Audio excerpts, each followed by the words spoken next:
Welcome back to the Nonprofit Spotlight, the show where we shine a light on organizations helping us build healthier, more connected communities.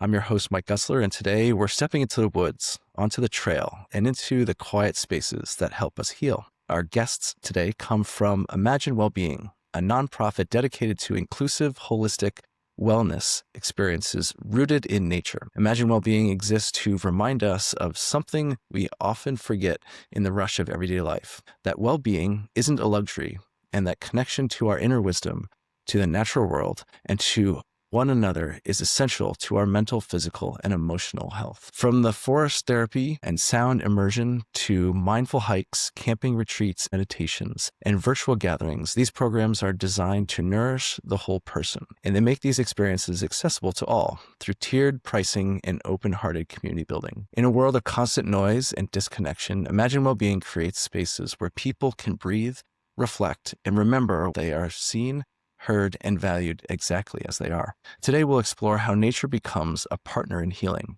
why community is central to wellness, and what happens when people are given the chance to slow down and reconnect with themselves and the earth. So find a comfortable spot, take a deep breath, and join us for a conversation grounded in presence, compassion, and renewal. And I'm so excited to introduce Lauren and Suzanne, who are with us today. Welcome to the podcast. We're glad that you're here. Thank you so much. Thank you. As relatively new co-directors, maybe you could tell us a little bit about Imagine Wellbeing, how it was inspired, and some of the new things that have happened since you all have taken over as leaders. Right. Well, there was a long history foundation from the original founders, Kathy and Dave Norman, and a lot of heart-centered work, and many of the offerings are very aligned with what we offer, which is why the kind of partnership happened where we took over the business. Right now, we are working more towards nature. Nature was a part of Imagine always, but we are really making it kind of the central feature. We do have virtual platform, and some of them relate to nature and some of them do not, but most of our events actually take place in nature. Nice.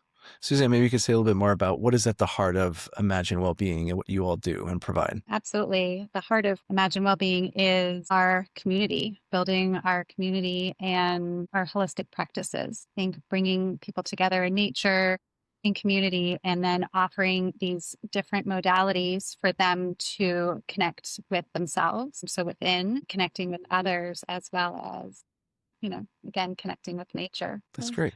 Did you want to add to that, Lauren? It's beautiful what you said. Nice. Yeah.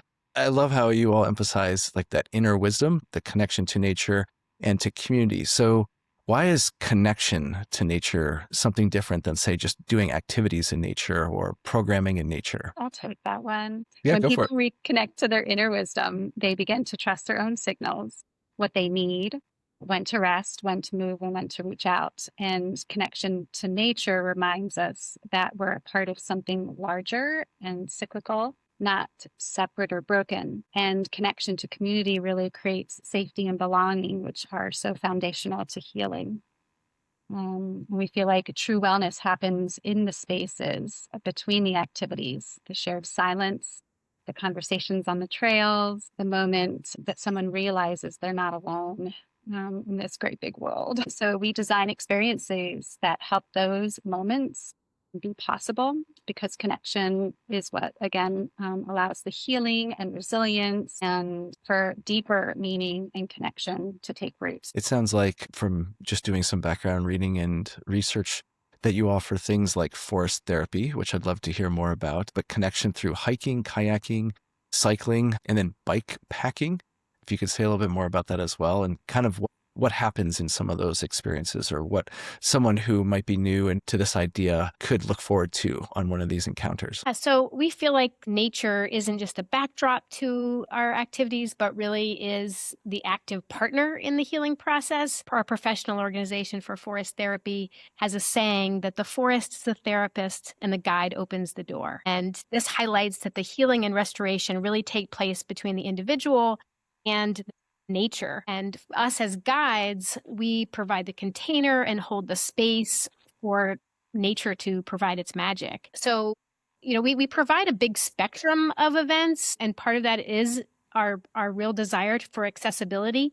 So we do some, vigorous hikes, cycling that are more active. And we also do things like a gathering around a campfire where people are invited to wander out or to stay seated and still get the benefits and stay in community. So we have a big spectrum, but the core is that connection to nature, our partner. That's great. You talked a little bit about accessibility. Could you say more about how you are intentional in providing the resources, but also the activities that you do and programming that you do that's accessible for others, and how that enhances their wellness? Yeah, well, we feel that there's a variety of barriers to people participating in wellness activities, and especially wellness activities in nature. One of those is financial. A lot of holistic wellness practices are expensive, and we do the tiered pricing to try to meet the needs of people at different income levels. There's also the physical level, which I talked about a little bit in terms of offering different spectrums of activities. We also bring nature to people who can't get out in nature, like assisted living or skilled nursing facilities. And then there's also the social barriers, things like some people are unfamiliar with the holistic practices. So they may not feel comfortable or not sure what to expect or if they'll fit in. They also might be uncomfortable being in nature, both because of the unpredictability of the weather and also hazards like ticks. So we manage those barriers by really providing an open space. One of our hallmarks of all of our practices is that everything is an invitation, and we actively encourage people to adapt in any way that feels right or participate in any way that feels right. So this can be very freeing to people. And also we have wilderness first aid certification, so we have the background to keep people safe as well. Excellent. So can you maybe say a little bit for our listeners that may not know, because you mentioned in passing, what does holistic therapy or holistic care look like? And then maybe you could say a little bit about what forest therapy means in that context or with that mindset. Well, I'll start a little bit about the holistic care and then let Lauren share about forest therapy specifically. So holistic care in our eyes are different practices and modalities that, again, help you connect with yourself within. For me, with practices that I know help me connect with source and whatever you choose to call source, as well as practices that help us connect with Mother Earth. So that can look like, for us, especially in Imagine Wellbeing, it looks like breath work, it looks like mindful movement and yoga, of course, therapy, meditation, certainly art in nature has been a big component for people expressing how they're feeling, being able to connect with one another and sharing those pieces that they create. But of course, because they're doing it in nature, or creating pieces of nature. So that's quite a list of offerings that you provide. Wow. And Lauren, then forest yeah. therapy, Lauren can share more details. Yeah, forest therapy is a very open-ended experience. It's all about connecting with nature through your senses. And one of the things that is important to us is, as I said before, is everything's an invitation. So we invite people to share if they would like. They can share their silence. And one of the things that I love about forest therapy is it meets people where they are. We have a saying that all is welcome. And so we as practitioners, one of our responsibilities is really to trust the process and also to trust each participant. So we honor if they want to participate in a little way or a big way or adapt things to their own. And that can be very freeing and affirming for people. Very nice. One of the items that is mentioned are sound baths as one of your most popular practices. Could you share a little bit about that? Thank you. I'm so passionate about sound baths, sound immersion. I like to call it because in Imagine Wellbeing, we particularly like to bring this healing opportunity out into nature, mixing the sounds that nature creates, the bird songs, the crickets, the cicadas, the wind moving through the leaves and the sound that creates all creates this magical opportunity for people to really sink in. But I've experienced firsthand how deeply sound healing has supported my mind, body, and spirit. And for a lot of people, true rest feels hard. to reach because we've been living in such a constant motion and of stimulation for so long. And sound immersion really gives and offers a gentle way for people to feel a bit of that rest. And so instead of asking people to quiet their minds, sound gives the body something steady and comforting to rest into. The tones and vibrations, they naturally help slow things down, breathing softens, muscles relax, and the nervous system begins to feel safe. And then when the body feels safe, the mind doesn't have to work as hard. So people can simply lay back and be held by the sound. And sounds and vibrations, also reach us on a level beyond words, and it can help release tension or emotions without needing to talk or explain anything. And many people describe a sense of spaciousness and warmth or deep ease. And sometimes this is for the first time in a long while. So it's less about doing or fixing, and it's just more about remembering how to rest, reset, and come back into balance within ourselves. It's beautiful. It definitely sounds like it's an opportunity for people to not only enjoy everything that comes with the spaces that you hold sacred and the spaces that they're in, but also lets people be who they are in that space. And the way that you all create space helps people feel seen, heard, and valued for sure. So can you share a little bit about creating supportive communities elsewhere, or how people would take what they've gained from the time with you and brought that back to their communities or their spaces? Because when we're in that sacred space and in nature, everything's wonderful, but we do come back to the environments in which we live that, as you mentioned earlier, are a little bit chaotic or constantly in motion and filled with other sounds. Yeah. So we are really intentional about creating spaces where people can show up exactly as they are without needing to fix or perform and with no pressure. That starts with how we welcome people, and we like to set clear and gentle boundaries, and how we invite consent, like Lauren was saying, for forest therapy and choice into everything that we do, with our events being designed to help people feel safe and included. It allows them to move into a slower pace, and it encourages listening that then, of course, helps everyone honor each person's individual experience. So for some people, they don't have access to supportive communities elsewhere. And the community that we try to create brings that sense of being seen and accepted. And that can be powerful and is often healing within itself. And there's just this ripple effect, this trickling effect when anyone creates a safe space, a space where someone can be seen and heard. You want to bring that forward naturally, whether it's to your family members, just being a little kinder that day after you've spent time in the forest with a sound bath and forest therapy. You might come home and your words are a little softer, and your heart might be a little bit more open, and you can interact with your family in a different way, or approach coworkers with a clearer mind and, again, a more open heart. And when those things happen, you then are also reaching out and wanting to help the community. And so I think it ripples out. It's great. Yeah. I hope everybody's had that experience. And if they haven't, then they should definitely reach out to you all and consider trying to find that healthy space that we all deserve, that you help us get there. Thank you.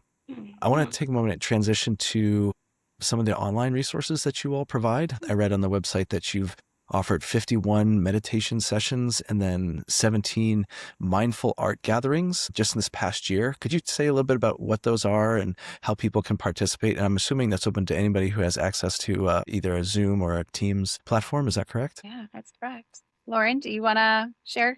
So we do have, it is through Zoom, and it is a private group, just to try to avoid any, bad actors kind of causing trouble. But it's just a little process of joining to get approved. And we have a bunch of wonderful volunteers who do a great job of holding space for our participants and actively listening, fostering connection. And just like all of our offerings, which we've said again and again, is we try to meet people where they are. So some people may not be comfortable putting their camera on or may participate for part of the time, and that's okay. So that acceptance, I think, was really core to Imagine Wellbeing. I also love how when people gather in these virtual spaces to help them arrive together and to create this more intimate space, there's always connection piece at the beginning where there'll be a welcoming and warm check-ins.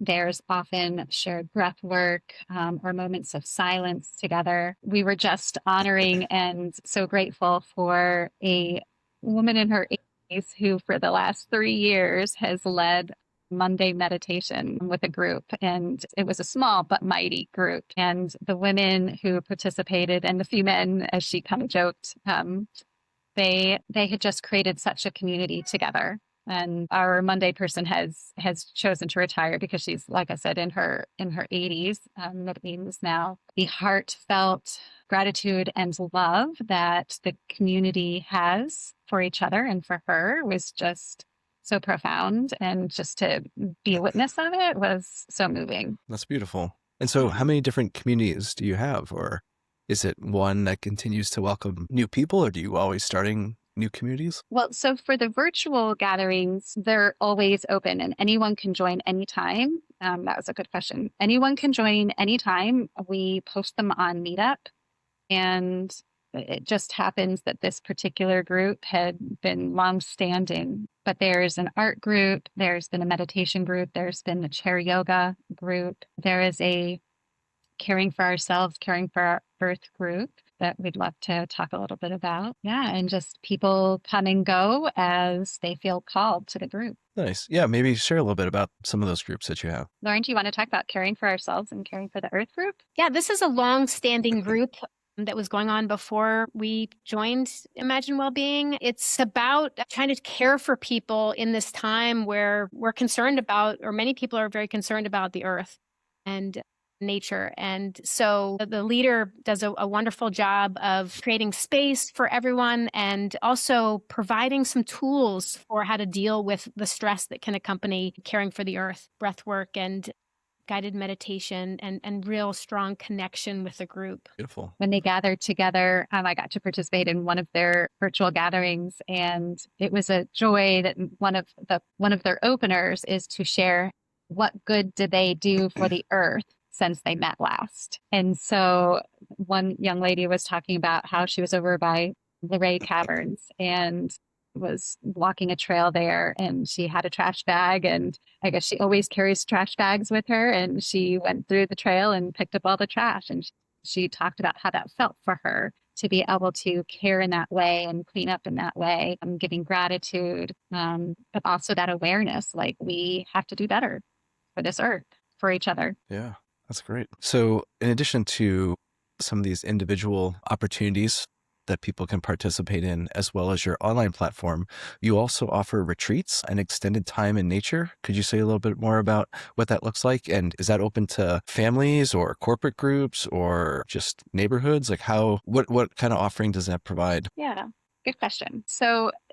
right now, the offerings have looked like women retreats. And that's how Lauren and I actually started together a couple of years ago. We are evolving and crafting as the community. We have been open to the idea of family retreats, as well as, and Lauren has led many of them herself over the years, actually not associated with Imagine Wellbeing. We have day retreats. We have done staff development retreats for the day with library systems, and we have not yet worked with corporate, but we certainly would be interested in that. And we are interested in working with churches as well. I have been a longtime fan of the women's retreats through my church, which is up the road from me. It's St. Andrew's Lutheran. I know that that has been a huge piece, even when I was a young person, the retreats, the youth group retreats, coming together in that way. One of the reasons why I feel really connected and passionate about retreats is because I feel like people get to step away from those everyday lives where they get to spend multiple days immersed in nature, where they truly get to slow down, even if it's, for 5 hours, but if it's for the weekend, all the better. Constant noise and the checklist starts to fade away. And our nervous systems, they get to start to settle down. And when all of that happens, as we know, people get to start to listen more deeply to themselves and to each other, right? Because their brain isn't going through everything that needs to be done. So we believe that retreats create a space for sharing stories, which builds trust and reminds people that they're not alone in their experiences. And when that's paired with the holistic practices that we've talked about before, the breath work, the mindful movement, sound baths, forest therapy, we really feel at Imagine Wellbeing that it brings awareness and connection on every level.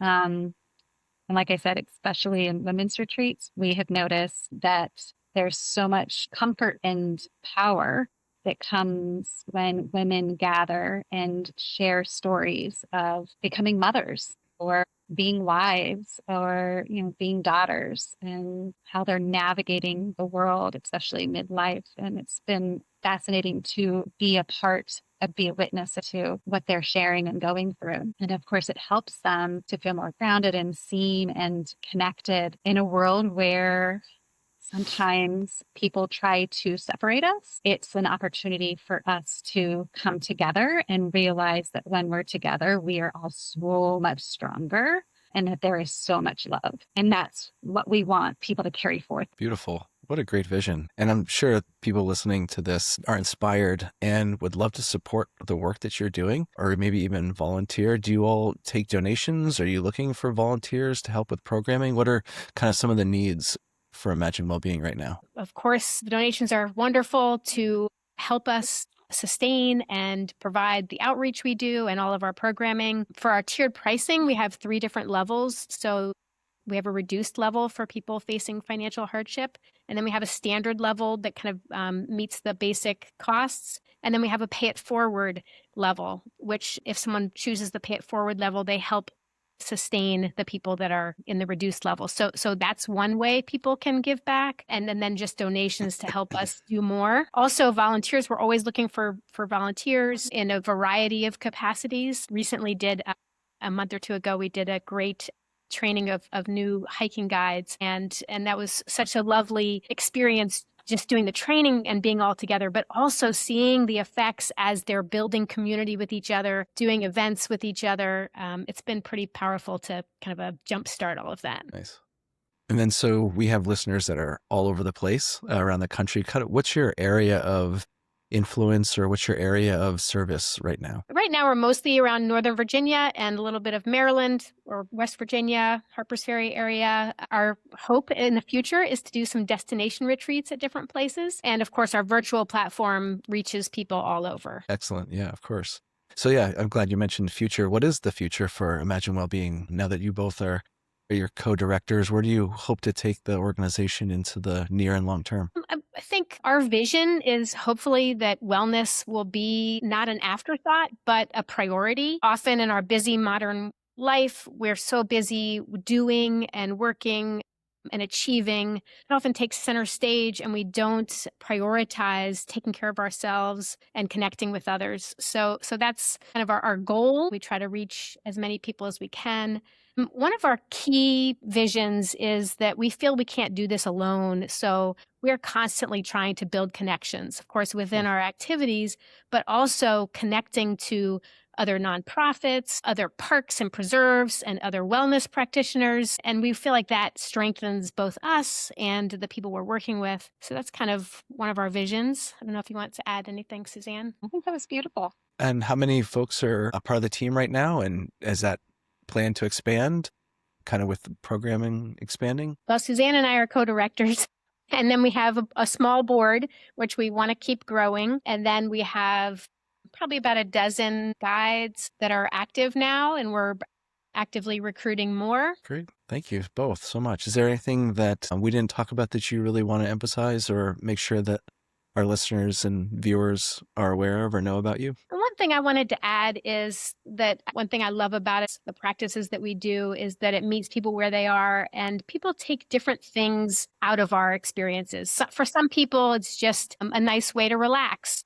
For other people, they've experienced like a deep healing, or others have come away feeling really inspired or more connected to hopes and dreams. So I think that's one of the powers of it, is everything's so open-ended that people can take different things from it, which is perfect because everyone's unique. Well, Thank you both so much for your time today and being with us, but also for just continuing to make being out in nature a priority for us that are in the Metro DC area, where it can feel a little busy and exhausting on a regular basis. And thank you for being a voice to calling us back out into the wilderness.